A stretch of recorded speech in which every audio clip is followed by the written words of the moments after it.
Hi friends, hello, welcome to Nettech channel. ఈరోజు మనం సిస్టమ్ని బ్యాకప్ తీసుకోవడం ఎలాగా, బ్యాకప్ తీసుకున్న ఫైల్స్ ఒకవేళ అవి డిలీట్ అవుతున్నా లేదా ఏదైనా ప్రాబ్లం వల్ల అవి క్రాష్ అయినా మళ్ళీ దాన్ని తిరిగి మళ్ళీ రీస్టోర్ చేసుకోవడం ఎలాగనే ప్రాసెస్ మనం చూద్దాం.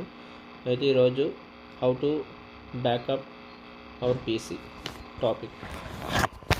ఫస్ట్గా మనం తీసుకున్న పీసీ విండోస్ సి అనే లోకల్ డిస్క్ ఉంది కదా. మనం ఈ డెస్క్టాప్ కానివ్వండి, లేదా డౌన్లోడ్స్ కానివ్వండి, డాక్యుమెంట్స్ కానివ్వండి, మీరు క్రియేట్ చేసిన ఏ ఫైల్ అయినా సరే ఇవన్నీ కూడా డెస్క్టాప్ మీద కానీ లేదా ఒక యూజర్కి సంబంధించిన ఒక డైరెక్టరీలో ఇవన్నీ ఉంటాయి. ఇవన్నీ కూడా యూజర్లోనే ఉంటాయి.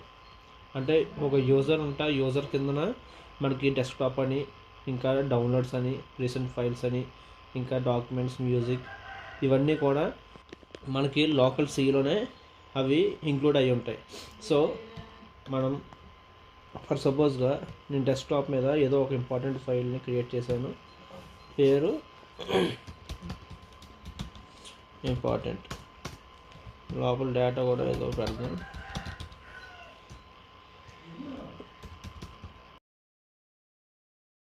లోపల డేటా ఉంది, చాలా ఇంపార్టెంట్ డేటా ఇది మనం అసలు లూజ్ అవ్వకూడదు. సో ఈ డేటా కూడా లూజ్ అవ్వకూడదు కాబట్టి మనం అడ్వాన్స్గా సిస్టమ్ ఒకవేళ ఎప్పుడైనా క్రాష్ అవ్వచ్చు లేదా ఏదైనా డేటా లూజ్ అవ్వచ్చు అని మీరు ముందుగానే దాన్ని బ్యాకప్ చేసుకుని పెట్టుకోవాలనుకుంటున్నారు. సో దానికి మన బ్యాకప్ చేయడానికి కంట్రోల్ ప్యానల్కి వెళ్ళి సిస్టమ్ అండ్ సెక్యూరిటీలో మనం ఇక్కడ చూసినట్టయితే బ్యాకప్ అండ్ రిస్టోర్ పాయింట్ అని ఉంటుంది. సో నా సిస్టమ్ ఆల్రెడీ బ్యాకప్లో ఉంది. ఒకవేళ లేకపోతే కనుక బిఫోర్ ఇవేమి ఉండవు. అంటే ఇక్కడ బ్యాకప్ అని గట్రా ఇలాంటి లొకేషన్ ఏం చూపించదు. అయితే ఇక్కడ మనం క్లిక్ చేసిన తర్వాత అక్కడ లొకేషన్ ఫైల్ అడుగుతుంది. అడిగినప్పుడు మనం సి కాకుండా వేరే ఏదైనా సరే మనము ఇచ్చి, అంటే నాది సి, ఇక్కడ చూస్తున్నాం కదా, నేను సిని బ్యాకప్ చేయాలనుకుంటున్నాను. సిని బ్యాకప్ చేసినప్పుడు దాన్ని సిలోనే పెట్టడానికి అవ్వదు కదా. ఒకవేళ సి క్రాష్ అవుతే నీ బ్యాకప్ కూడా సిలో ఉండడం వల్ల అది మొత్తం అంతా క్రాష్ అయిపోతుంది. కాబట్టి సి కాకుండా ఈ కానీ డి కానీ ఇంకా ఏదైనా ఫైల్స్ ఏమైనా ఉంటే ఆ ఫైల్స్లో దాన్ని బ్యాకప్ చేసుకోవచ్చు. సో నేను ఆల్రెడీ ఈలో పెట్టి దాన్ని నేను బ్యాకప్ చేశాను. సో ఇది ఆల్రెడీ బ్యాకప్ అయ్యి ఉండడం వల్ల మీకు బ్యాకప్ చూపించడం అవ్వట్లేదు. సో మనం బ్యాకప్ క్రియేట్ చేస్తున్నాం. ఆల్రెడీ మన డెస్క్టాప్ మీద ఉన్న ఇంపార్టెంట్ అనే ఫైల్కి ఎటువంటి ఇష్యూస్ జరగకూడదని మనం సెక్యూర్గా మరి బ్యాకప్ అనేది చేస్తున్నాం. ఇది కొద్దిగా టైం తీసుకుంటుంది బేస్డ్ ఆన్ న్యూ ఫైల్స్ అన్నమాట. మన సిస్టంలో ఏదైనా కొత్త ఫైల్స్ అనేవి క్రియేట్ అయ్యి ఉంటే వాటిని బ్యాకప్ చేయడానికి, లేదా మన సిస్టమ్ విండోస్ సి యొక్క సైజుని బట్టి కూడా ఈ బ్యాకప్ ప్రాసెస్ అనేది ఉంటుంది. సో కొద్దిగా టైం అనేది పడుతుంది. కొద్దిగా మనం పేషెన్స్తో ఉండాలి. బ్యాకప్ అనేది కంప్లీట్ అవుతుంది. ఇంకా నా సి డ్రైవ్ అనేది కంప్లీట్గా బ్యాకప్ అయ్యింది. ఓకే, ఈసారి నా బ్యాకప్ అయ్యింది కాబట్టి ఈసారి ఫర్ సపోజ్ ఎవరో నాకు తెలియని వారు, లేకపోతే నా ఇష్యూస్ వల్ల ఏదో ప్రాబ్లం వల్ల మరి ఆ ఇంపార్టెంట్ ఫైల్ అనేది నేను డిలీట్ చేసేసిన తర్వాత మరి ఇప్పుడు నాకు అది కావాలి. సో అది నా రీసైకిల్ బిన్లో కూడా లేదు. రీస్టోర్ చేసుకుందాం అంటే పర్మనెంట్ డిలీట్ అనేది అయిపోయింది. సో ఇప్పుడు నాకు అది కావాలి కాబట్టి దాన్ని ఎలా మళ్ళీ తిరిగి రీస్టోర్ చేసుకోవడం, దానికి మళ్ళీ సేమ్ కంట్రోల్ ప్యానల్కి వెళ్ళి దాంట్లో సిస్టమ్ అండ్ సెక్యూరిటీలో సేమ్ ఇందాక ఎక్కడికైతే వెళ్ళామో బ్యాకప్ అండ్ రీస్టోర్ పాయింట్కి వెళ్ళిన తర్వాత ఇక్కడ మనకి కిందన రీస్టోర్ మై ఫైల్స్ అని కనిపిస్తున్నాయి కదా, అక్కడ క్లిక్ చేస్తాం. క్లిక్ చేసిన తర్వాత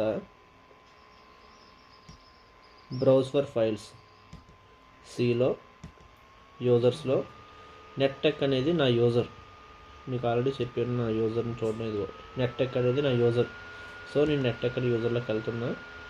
డెస్క్టాప్లో చూసారా, ఇందాక నేను వీడియో స్టార్ట్ చేయకముందు ఆల్రెడీ కిషోర్ అనే ఫైల్ ఒకటి నేను క్రియేట్ చేసి డిలీట్ చేశాను. అది ఉంది, అలాగే ఇంపార్టెంట్ అనే ఫైల్ కూడా ఉంది మన దాకా మనం క్రియేట్ చేసింది. సో మనకి ఇప్పుడు ఈ రెండు కావాలి.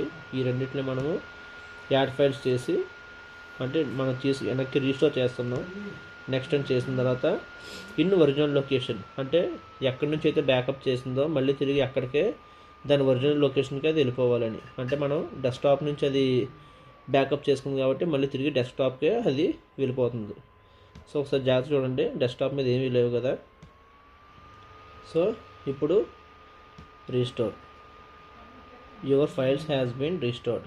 చూసారు కదా, ఇక మనం డిలీట్ చేసిన ఫైల్స్ కూడా అన్నీ రీస్టోర్ అయిపోయాయి. సో ఒకసారి చూద్దాం. ఇంపార్టెంట్ అనే ఫైల్ లాక్ మనం ఇంపార్టెంట్ అని ఒక రాసాం కదా, ఇంపార్టెంట్ అని, అది అందులో చూద్దాం. చూసారు కదా, మనం రాసిన ఫైల్ మన లోపల ఉన్న డేటా కూడా ఏమాత్రం కూడా పాడవకుండా యాజ్ ఇట్ ఈజ్ మనకున్న డేటా మొత్తము తిరిగి రీస్టోర్ అయింది. సో ఈ విధంగా మనము లోకల్ డిస్క్ సిని అంటే లోకల్ యూజర్స్ని ఇలా అందరినీ కూడా మనము బ్యాకప్ చేసుకోవచ్చు. ఈ విధంగా సిస్టమ్ని బ్యాకప్ చేసుకోవడం మళ్ళీ తిరిగి రీస్టోర్ చేసుకోవడం అనే ప్రాసెస్ మీకు ఈ వీడియోలో క్లియర్గా అర్థమైంది అనుకుంటున్నాను. మీకు ఇంకా ఏమన్నా కొత్త టెక్నాలజీస్ కోసం కానీ కొత్త ఫీచర్స్ కోసం కానీ తెలుసుకోవాలనుకున్నారు ఎవరైనా సరే కామెంట్ చేసి నాకు తెలియజేయండి. I will do my level best. Thanks for the watching. Have a nice day.